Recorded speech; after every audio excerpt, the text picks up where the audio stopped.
Tuh, wah, gak, pak.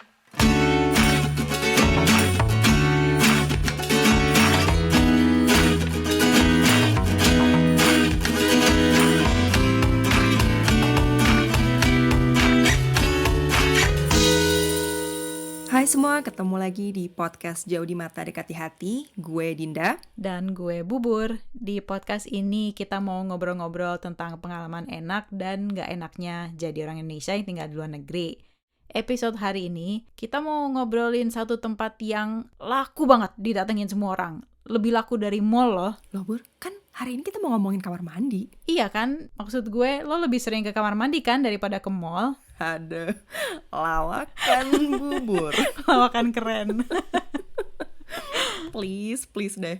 Tapi emang ya realitanya untuk kamar mandi tuh banyak banget ya perbedaannya kamar mandi di Indonesia sama di luar negeri. Sampai ada yang bisa bikin gue kaget loh, kayak culture shock gitu.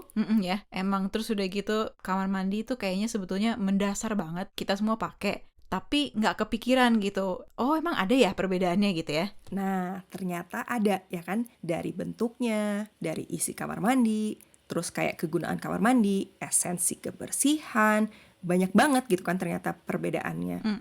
Tapi kalau menurut gue sih yang paling ketara tuh emang bentuknya ya. Bedanya dibanding luar negeri gitu ya sama Indonesia. Rata-rata negara kayak misalnya Amerika, Australia atau Eropa gitu ya. Biasanya kan pakai shower ya atau bak mandi yang bathtub gitu ya. Konsep bak mandi Indonesia yang pakai gayung gitu ya kayak di Indonesia, di luar negeri nggak ada tuh. Nah, orang bule tuh biasanya juga pada bingung tuh kalau mereka baru ngelihat ini cara pakai gimana nih, ada bak mandi, ada gayung gitu kan. Ini gayung buat apa ya gitu ya? Harus diajarin dulu gitu. Gini loh, ambil dulu airnya, terus jebyur gitu. Ya kan, soalnya kalau di negara-negara lain tuh ya, itu kan biasanya mereka ngeliat ada bak gitu buat berendam gitu kan, kayak bathtub. Bukan bak yang untuk nampung air. Iya ya, bedanya itu ya buat nampung gitu. Tapi gue sih waktu kecil ya, kadang-kadang bak mandi itu juga suka gue pakai buat berendam loh. Emang dasar. Soalnya pas pindah pertama ke Indonesia kan kamar mandinya pakai bak mandi biasa gitu ya, yang pakai gayung. Tapi sebelumnya waktu di Australia, gue selalu mandinya berendam di bathtub gitu, pakai air anget gitu. Soalnya kan ya anak-anak kecil rata-rata kalau di luar negeri kayak gitu ya mandinya ya. Sama sih kayak anak gue juga mandi di sini di Amerika gitu ya, pakai bathtub gitu, karena kalau pakai shower susah ngemandiin dia anak kecil gitu kan. Apalagi pas dia masih bayi atau balita gitu ya. Gimana coba caranya gue mandiin anak seiprit gitu pakai shower? Masa mesti gue gendong gitu sambil ngemandiin? Gimana caranya? Yang ada anaknya jatuh. Kasian. Ya kan. Makanya jadi emang apa itu beda ya si penggunaan bak mandinya gitu. Jadi waktu gue pertama pindah ke Indonesia tuh kayaknya kangen gitu, pengen mandi yang berendam gitu. Sampai akhirnya gue niat berapa kali tuh minta ngerebusin air panas gitu ya, bolak-balik bawa teko ke kamar mandi, itu bak mandinya gue ngisi gitu sama air penuh, terus duduk deh di dalam situ ngerendam. Kayak jongkok gitu. Tapi itu ya, bedanya tuh kan kalau bak mandi di Indonesia tuh kan agak kecil ya. Jadi ya lo gak bisa kayak kalau bata kan bisa terlentang sambil tiduran gitu ya kan. Iya, makanya nggak kurang nyaman ya jadinya. Tapi ini kayaknya niat banget saking kangennya gitu. Sampai pokoknya gue ladenin deh bentuk kayak gitu duduknya gitu. Emang lo juga niat banget ya sampai ngerebus air segala. Iya ternyata. Tapi bener ya, itu tuh salah satu perbedaan yang cukup besar ya. Maksud gue kan di Indonesia tuh kan cuacanya udah panas. Jadi kita sebetulnya nggak perlu ada air panas gitu loh di keran, apalagi di keran ya. Makanya kalau di Indonesia kan kalau mau air panas zaman dulu juga lo ngerebus air gitu kan. Rumah-rumah di Indonesia juga gue rasa masih agak lumayan jarang gitu yang udah ada pemanasnya di kamar mandi mereka. Ya nggak sih menurut lo? Yang model gas gitu ya. Itu benar. Jadi kan kalau di sini gitu ya, di Amerika atau di luar negeri kan biasanya karena ada musim dingin, pasti tuh kebanyakan semua tempat tinggal gitu kan, apartemen kayak atau rumah gitu pasti punya sistem pemanas air biar ada air panas. Iya ya, mesin pemanas airnya juga gede gitu ya, yang dia tuh bisa manasinnya puluhan liter deh gitu. Dan mesinnya itu juga kalau yang di Indonesia yang gas yang kecil kan lo taruhnya kayak di tembok di kamar mandi gitu ya. Kalau yang ini tuh saking gedenya lo harus ada kayak ruangan terpisah gitu ya di rumah gitu. Jadi kayak di kamar laundry atau misalnya di lantai basement gitu lo simpen di situ. Bener ya. Di sini tuh pasti di mana-mana pakai air panas ya.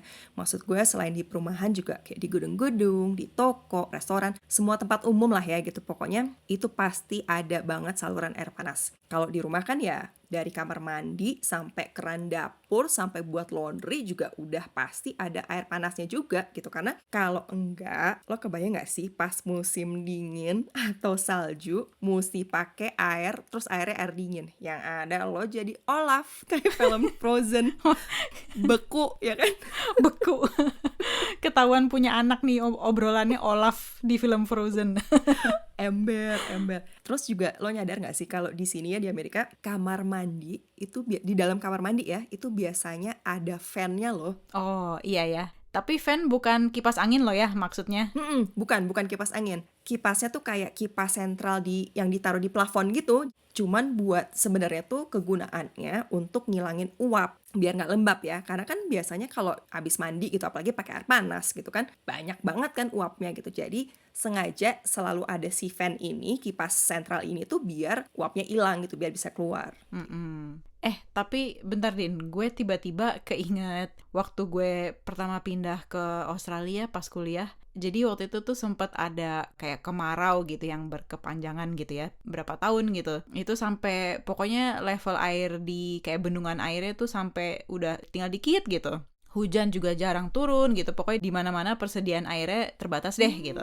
Ini nih ya, jarang banget ya gue denger isu kekeringan kayak gini gitu ya di Indonesia. Ya, kayaknya kita di Indonesia, apalagi mungkin di Jakarta atau daerah perkotaan gitu ya, kayaknya sama air tuh nggak mikir dua kali gitu ya, kalau mau pakai aja gitu. Bener. Jadi waktu yang di Australia itu, yang jadi kan kita semua harus hemat air, sampai ada anjuran dari pemerintah segala loh. Nah, ini nih nggak pernah gue denger di Indonesia gitu. Nggak pernah ada kayak pemberitahuan gitu dari pemerintah untuk warga atau program-program buat hemat air gitu. Gue nggak pernah denger lah gitu ya di Indonesia atau di Jakarta ya.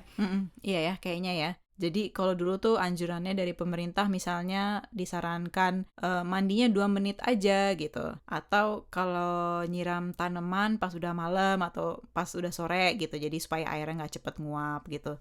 Malah sempat diminta juga jangan nyiram sama sekali. Karena di tempat-tempat tertentu saking persediaan airnya udah dikit, tanaman juga nggak dikasih gitu air buat manusia aja gitu ibaratnya. Iya, bener. Soalnya di Colorado juga sempat ada pemberitahuan kayak gitu. Jadi sama pemerintah dianjurin jangan nyiram kebun ya, hemat-hemat air gitu. Apalagi di rumah juga gitu.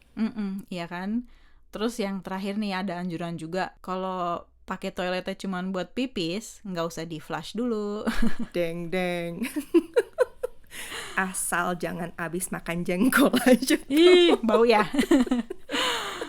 Oke, jadi Din, apa lagi nih yang beda selain bentuk bak mandi sama sedia air panas? Kalau menurut gue kebiasaan mandi itu beda banget di Indonesia sama di sini. Gue ngerasa kalau orang di luar negeri tuh ya bagus-bagus kalau pada mandi sehari sekali. Kadang-kadang malah nggak mandi sekalian gitu ya. Nah, Tapi kayaknya nggak sih, kayaknya standarnya emang di sini sehari sekali mandi sih. Kayaknya mandi malam juga di sini lumayan standar gitu. Soalnya nalarnya tuh gini, lo malam-malam mandi, jadi pas bangun besoknya tuh lo masih bersih kan, orang lo cuma tidur gitu ya. Jadi lo pagi-pagi berangkatnya cepet, tinggal sikat gigi, terus udah pergi gitu kan. bener sih ya. Atau kalau gue nalarnya malah gini, seringnya tuh apalagi ya pas musim salju, kan dingin, lo nggak keringetan gitu kan. Iya. Jadi mungkin orang-orang di luar negeri gitu ya nggak ngerasa harus mandi gitu karena nggak peliket gitu kan badannya kalau nggak keringetan, kalau nggak peliket gitu. Tapi emang mungkin ya, karena kan sebagian besar di Indonesia iklimnya panas. Jadi kita-kita tuh ya, orang-orang Indonesia tuh kebiasaannya kan lo bangun pagi lo mandi, sore-sore pulang kerja lo mandi juga gitu kan. Malah kadang siang pun mandi gitu kan kalau weekend secara panas gitu kan. Mandi terus. Ya kan soalnya seger banget loh. Apalagi kalau misalnya lo bayangin ya, pakai gayung mandinya jebur gitu. Aduh, Seger ya, kayaknya ngebayanginnya enak juga banget. rrr gitu. Tapi ini kalau misalnya lo ngomong pakai gayung gitu ya, gue tuh keinget kebanyakan emang kamar mandi di Indonesia tuh modelnya yang basah ya. Maksud gue sampai lantai-lantainya gitu ya. Soalnya kalau di sini yang basah itu cuman bagian showernya aja. Soalnya kan ada penutupnya tuh, kayak misalnya ada yang pakai pintu kaca, ada yang pakai shower curtain gitu ya. Jadi kamar mandi di luar negeri tuh banyak yang model kayak gitu, yang lebih kering gitu modelnya. Bener sih. Tapi kan lo dulu pernah tinggal di Jepang. Kalau di Jepang gimana tuh Bor kamar mandinya? Kalau di Jepang sih itu rada unik sih. Jadi lantainya basah juga sebetulnya kayak Indonesia. Cuman cara mandinya rada beda. Jadi mandinya tuh lo pertamanya lo duduk gitu. Terus lo pakai shower yang ada gagangnya tuh yang bisa lo pegang, lo tau kan, yang kecil kayak gitu. Tahu. Nah, itu pakai kayak gitu showernya. Terus lo sabunan sampai bersih gitu. Terus lo bilas. Abis itu baru lo masuk ke bak mandi untuk berendam. Lah, gitu. di sana mandinya pakai ada urutannya gitu, Bor? Iya, ada urutannya. Soalnya gini, air yang di bak itu dipakainya ganti-gantian buat orang serumah. Jadi kan kalau misalnya sebelumnya lo nggak, ibaratnya mandi dulu sebelum masuk bak, kan lo kotor gitu ya. Jadi airnya yang lo pakai bareng-bareng satu keluarga kan, makin lama makin kotor gitu kan. Jadi sebelumnya lo harus mandi, baru lo boleh berendam. Jadi airnya tuh nggak dibuang tiap habis orang mandi gitu. Jadi sebenarnya bak mandinya itu cuman buat berendam doang ya, bukan untuk mandi gitu. Betul, kayak gitu jadinya. Jadi bukan mandi 2 kali, tapi ya mandi terus habis itu berendam deh. Kayaknya enak juga sih kayak gitu. Terus di Jepang juga seringnya kan, soalnya kamar mandinya yang kayak tadi gue bilang basah gitu, toiletnya dia pisah, dia ada ruangan sendiri gitu. Dan sebetulnya banyak negara lain yang kayak gini loh, kayak di Australia itu juga banyak, di Jerman juga banyak. Tempat mandi sama toilet itu dipisah modelnya. Lumayan ya kalau gue pikir-pikir, agak efisien ya. Jadi lo kalau mau ke toilet, lo nggak harus nunggu orang selesai mandi dulu gitu, karena kan pisah tempatnya ya kan? Iya, enak sih, kayak lo bilang efisien gitu, kalau apalagi satu rumah banyak orang gitu. Ternyata lumayan banyak juga ya bedanya mandi antara Indonesia sama luar negeri. Kalau yang lain-lain lo kepikiran nggak, Din? Ada nih, kalau di sini atau di luar negeri ya, nggak ada toilet jongkok. Toiletnya duduk semua gitu modelnya. Padahal tahu nggak, toilet jongkok itu kan ternyata nih ya, itu ternyata lebih sehat loh. Oh iya ya, gue pernah denger juga tuh. Katanya kalau duduk di toilet lama-lama nggak bagus ya katanya. Dan gue juga baca kalau misalnya lo pakai toilet jongkok, itu lebih membantu kalau lo lagi pupi biar keluarnya lancar. Tapi sampai sekarang tuh ada alatnya loh di sini jualan. Lo pernah lihat nggak? Alat untuk jongkok maksud lo atau supaya keluarnya lancar? Alat untuk jongkok. Oh, oke. Aduh. Nggak, alatnya nih tuh semacam kayak, gimana ya jelasinnya, kayak pijakan untuk kaki atau semacam bangku kecil gitu ya. Yang kayak kalau misalnya gue kepikirannya kayak bangku yang buat nyuci baju gitu loh, yang kecil gitu. Jadi kayak gitu lo taruh di depan toiletnya. Alatnya tuh kayak gitu. Iya, ini gue juga pernah lihat sih. Di sini tuh ada yang ngejual biasanya di online tuh, di Amazon segala gitu ada. Ya, biasanya online ya. Jadi ya gitu, karena kaki lo tuh naik di atas bangku itu kan jadinya badan lo tuh bentuknya rada kayak lagi ngejongkok gitu sebetulnya, walaupun lo masih duduk gitu di atas toilet gitu. Nanti deh gue mau coba cari gambarnya biar bisa pasang di sosmed kalau ada yang mau ngelihat bentuknya kayak apa sih nih gitu. Bingung gitu orang ngedengerinnya. Katanya. Ini gue sambil ngeliat di online nih, masa ada yang harganya sampai $60 aja gitu? Hah, nggak salah, $60. Makanya. Buat kecil gitu, buset. Iya. Tapi sih toilet jongkok itu, apalagi di Amerika sama Australia, kayaknya bener-bener nggak ada sama sekali. Kalau di Jepang tuh sama Eropa juga loh masih ada. Kalau Jepang mungkin karena sama kali ya, karena kan dia juga negara-negara Asia gitu kan. Tapi kalau misalnya toilet jongkoknya Jepang, itu ngarahnya beda loh, Din. Hah? Emang toilet ada arahnya gitu, Bu? Iya. Timur barat bukan. Maksud gue kalau di Jepang tuh dia jongkoknya ngadepnya ke tembok bukan ke pintu gitu loh. Oh ya ampun, gue pikir ini bentuk apa lagi di Jepang gitu kan. Ngarah ke atas. Ember. Tapi tadi lo bilang di Eropa. Emang di Eropa juga ada toilet jongkok, Pur? Ada. Kayaknya asalnya dari situ deh, tapi gue nggak tahu juga ya. Ini juga gue dulu suka lihat di Jerman, tapi sekarang mungkin udah jarang sih gitu. Soalnya gue dulu liatnya juga kalau toilet umum, apalagi tempat terpencil gitu ya, atau toilet umum yang di kayak jalan tol gitu, itu suka ada kayak gitu. Kalau yang di rumah-rumah sih, atau kayak perkantoran atau apa, itu mungkin sekarang udah toilet duduk semua sih, udah jarang yang jongkok kayak gitu. Menarik juga ya. Tapi ngomongin toilet umum nih, kalau di Indonesia tuh kan di mana-mana pasti ada WC ya. Malah kalau di kota-kota besar gitu ya, kayak di gedung perkantoran, di mall, kamar mandinya kan wis marmer gitu kan, mewah banget. Sedangkan kalau dibanding di sini tuh yang ada beda banget ya. Apalagi kalau di mall-mall di Jakarta gitu ya, banyak yang bagus-bagus gitu kamar mandinya ya. Iya, keren-keren loh, bersih gitu. Makanya tadi gue bilang marmer gitu kan, ubin gitu.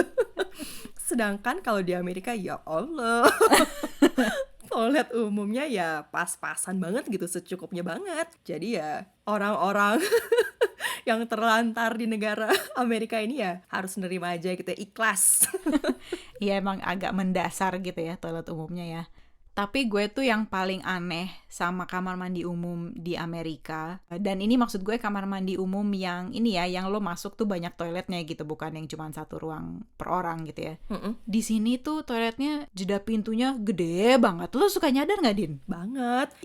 Pokoknya gue tuh kadang-kadang tuh suka sampai deg-degan gitu loh, karena jedanya tuh lumayan loh, kayak nggak tau deh, mungkin 2-3 senti gitu kali ya. Pokoknya tuh yang kalau lo duduk lagi di kamar mandi di toiletnya gitu, lo tuh bisa ngeliat ada Iya. orang di luar gitu lalu lalang tuh bisa lihat gitu. Iya. Jadi kan deg-degan banget gak sih lo yang aduh. Iya kan, takut diintipin atau malah lo yang ngintipin kalau lo di luar. Kenapa ya di sini ada-ada aja kayak gitu? Emang makanya toilet di sini tuh kurang oke lah ya. Tapi terus yang juga bombastis nih. Heeh. Kamar mandi di sini cuman ada tisu doang, Oh. nggak ada air, Bo. Iya, ini nih penting banget nih ya buat orang Indonesia. Hal yang paling esensial. Secara coba di sini tuh nggak ada semprotan, nggak ada gayung, nggak ada bidet. Aduh, game over banget ya pokoknya kalau udah ke kamar mandi di sini. Dan maksud gue tuh bukan hanya kamar mandi pinggiran loh ya, tapi yang dari pinggiran sampai kamar mandi hotel mewah deh lo sebutin bintang 5 gitu. Sama aja semuanya gitu. Cuma sedia tisu. Jadi kayak di sini tuh kita harus benar-benar siap siaga lah gitu ya. Kalau kalau pergi-pergi kemana-mana tuh harus sedia bawa tisu basah, tisu biasa gitu, atau kadang-kadang botol kosong aja gitu yang lo bawa, jadi lo bisa ngisi air gitu. Iya tuh. Karena ngerasa tuh kayak aduh nggak bisa banget deh kalau nggak ada hal-hal tersebut gitu, karena ngerasanya tuh nggak bersih gitu. Jadi makanya sedia deh itu semua biar hati lo adem. Kalau mesti ke kamar mandi umum di Amerika. Iya ya. Tapi susah juga sih, Din, soalnya emang bukan budayanya ya di sini. Jadi kita ngarepin sesuatu yang mereka nggak terbiasa gitu ya. Kalau gue sih dari kecil waktu di Australia gitu ya udah dibiasain sih sama nyokap, karena di Australia juga kan nggak ada tuh sedia air gitu. Jadi sama nyokap selalu suruh sebelum masuk ke toilet di kamar mandi umum ngambil tisunya, ngambil toilet papernya, terus dibasahin dulu baru lo masuk gitu. Bener tuh, gue juga inget tuh. Karena nyokap gue juga dulu ngajarin gitu ke gue sama adik gue dari kecil gitu. Apa ini jangan-jangan nih sebenarnya emang udah standar gitu ya ajaran ibu-ibu kita ya. Mungkin. Tahu nggak lo? Gue tuh juga ya paling males kalau mesti ke toilet umum di sini tuh yang bentuknya toilet kompos. Oh. Tahu nggak lo yang nggak ada air flashnya gitu? Iya, gue tahu. Ya kan, yang cuman kayak ada bolong gitu, terus bawahnya tuh kayak dalam banget, kayak lo ngelihat Plong galian sumur gitu ya kan? Heeh. Tapi cuman tanah di bawahnya, jadi nggak ada air sama sekali. Iya, kalau ngintip kelihatan semua tuh yang pada jatuh apa aja. Iya kan, makanya gue tuh kalau udah di situ kayak baca-baca doa deh. Kalau gue toilet kompos kayak gitu masih nggak apa-apa deh gitu, soalnya gue suka konsepnya yang ramah lingkungan gitu. Tapi yang gue paling males tuh kalau harus pakai toilet portable, lo tau nggak? Yang suka ada di acara kayak outdoor gitu loh atau festival. Aduh, itu gue wassalam aja deh, males banget tuh pakai kayak gitu, mendingan gue tahan kalau bisa. Soalnya kan apalagi kan kalau yang portable gitu kan yang udah nggak ada air, nggak ada tisu kadang-kadang, udah gitu kamar mandinya sempit, kecil banget gitu loh, sampai lo nggak bisa gerak. Iya, emang. Din, itu toilet kayak gitu, lo masuknya pakai bismillah, begitu udah masuk astagfirullah. Iya bener. Ih, geli deh. Aduh, pokoknya tuh nggak banget deh. Apalagi Pur, bedanya toilet umum di sini sama di Indonesia kira-kira? Kalau gue inget-inget sih mungkin penjaga kamar mandi kali ya. Maksud gue itu loh petugas yang bersihin gitu ya. Kan kalau di Indonesia kayaknya masih banyak toilet umum yang ada yang jagain gitu di dalam. Kalau di sini kayaknya jarang banget, gue nggak pernah lihat. Biasanya ada sih Bur, gue pernah gitu kan ngeliat di sini, cuman ya gitu, cuman di kayak restoran atau hotel-hotel agak mewahan gitu, mbak-mbak yang jagain di dalam kamar mandinya gitu. Cuman nggak bayar lo masuknya gitu, beda ya. Kalau di Indonesia kan kadang-kadang lebih suka bayar. Nah kalau di sini monggo aja kalau lo mau ngasih tips sih ke penjaganya gitu, tapi nggak harus gitu. Tapi iya, itu satu lagi tuh Din, lo baru ngomong yang tentang bayar gitu. Kalau di Indonesia masih ada ya toilet bayar gitu. Kalau di sini kayaknya orang bakal rusuh deh kalau disuruh bayar buat pakai toilet. Bisa demo orang di sini suruh bayar masuk toilet, mana mau pada mereka. Iya. Tapi kalau misalnya Eropa sih mungkin agak beda ya. Gue pernah lihat beberapa toilet di sana kayak gitu. Biasanya bayarnya yang harga koin aja, kayak misalnya 1 euro gitu. Untung deh di sini enggak gitu ya. Tapi dulu lo waktu di Jepang toilet umum bayar juga nggak sih Bur? Enggak sih, gue nggak pernah lihat ada yang bayar. Kayaknya di sana juga nggak ada konsep kayak gitu. Tapi waktu di Jepang gue malah suka loh pakai toilet umum. Kok seneng pakai toilet, seneng makan gitu, ini malah toilet. Lo tuh suka kadang-kadang deh. Iya, soalnya keren, kayak toilet masa depan gitu loh. Ceh. Kayak robot. Nih ya, gue kasih tahu, toilet Jepang tuh bukan cuman ada bidet, tapi ada juga angin gitu ya, untuk ngeringin pantat gitu. Jadi lo nggak usah pakai toilet paper. Terus udah gitu, bangku toiletnya juga bisa diangetin kalau musim dingin. Kan enak tuh kalau duduk jadi nyaman. Terus ada juga pencetan suaranya. Pencetan suara gimana maksud lo? Jadi pencetan suaranya tuh tergantung toiletnya ya. Ada yang pakai kayak suara, kalau lo pencet tuh suara air gitu, shh gitu suaranya. Atau ada yang pakai musik gitu. Jadi ceritanya tuh pencetan suara ini maksudnya kalau ada orang yang malu gitu, kalau kedengeran suara pipisnya atau pupnya gitu, dia kalau pasang itu jadi nggak kedengeran gitu. Ada-ada aja deh. Biasa orang Jepang. Nah, Din, sekarang gue mau tanya nih sebelum kita selesaiin episode ini. Lo paling favorit pakai bidet, semprotan atau gayung? Pertanyaan. Kalau Pertanyaan gue semprotan atau gayung sih dua-duanya. Tergantung sih ya bentuk kamar mandi lo kayak gimana gitu. Karena kalau keran wastafel lo agak deket ya pakai gayung nggak apa-apa gitu kan. Karena lo bisa ngisi airnya deket gitu. Tapi kalau enggak ya enakan pakai semprotan gitu. Dan untungnya di sini tuh banyak yang jualan. Jadi kalau semprotan tuh biasanya lo bisa nemuin di online gitu atau toko bangunan. Sedangkan kalau gayung biasanya banyak tuh lo bisa nemu di kayak toko-toko supermarket Asia gitu. Jadi ya alhamdulillah banget deh. Emang rumah lo sedia gayung ya, Din? Ya iyalah, gitu orang Indonesia harusnya udah lengkap. Iya loh. Tapi gua rasa sih orang Indonesia kayak kita gitu ya, atau orang Asia biasanya pasti ada deh kamar mandinya tuh sedia. Kalau nggak gayung, semprotan, pokoknya ada air. Iya ya, benar ya. Itu gue jadi kepikiran, tahu nggak, pas gue, kan suami gue keturunan Filipin, jadi dia juga sebetulnya dari kecil dibiasain pakai air ya kayak kita orang Indonesia gitu ya, walaupun dia lahir di sini, gede di sini. Tapi waktu gue pertama kesini di rumahnya gitu ya, di kamar mandinya itu pakai airnya tuh cuman ada kayak cangkir plastik gitu buat nampungnya. Ya elah, kasihan banget ya suami lo tuh, ya Allah. Iya kan, gue pas ngeliat, lah cuman pakai beginian doang, kasihan amat sih gitu ya. Yuk kita beli semprotan toilet dulu deh gitu sebelum gue tinggal di sini. Aduh, untung banget ya Bur ya, lo pengertian. Aduh, oke deh kalau gitu teman-teman. Thank you banget ya udah pada dengerin episode kita kali ini. Dan jangan lupa subscribe. Terus juga nih, kalau mau lihat foto-foto bangku jongkok yang tadi gue bilang buat toilet, atau juga foto-foto atau video-video dari keseharian kita di sini, ikutin juga Instagram dan Twitter ya @jauhdimatapod. Sampai ketemu di episode berikutnya yang kita bakal ngebahas Bumbu dapur. Dah.